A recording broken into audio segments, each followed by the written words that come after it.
আমরা যে রাজনৈতিক দল মানুষের স্বপ্ন ছিল, সেই রাজনৈতিক দল একটা ভুল পদক্ষেপ নিয়েছে। সেই ভুল পদক্ষেপ নেওয়ার কারণে আমি সেটার সাথে নেই।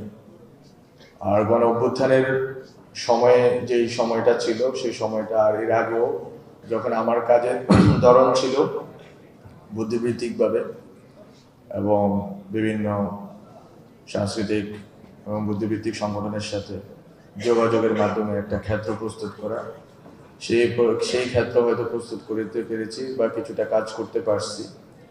কিন্তু এখন আমাদের জন্য যেই বিষয়টা খুবই গুরুত্বপূর্ণ হয়ে গেছে, সেই বিষয়টা হচ্ছে বাংলাদেশের সামনের দিনগুলোকে দেখতে পারা এবং সামনের দিনগুলো দেখার জন্য অতীত দেখা গুরুত্বপূর্ণ।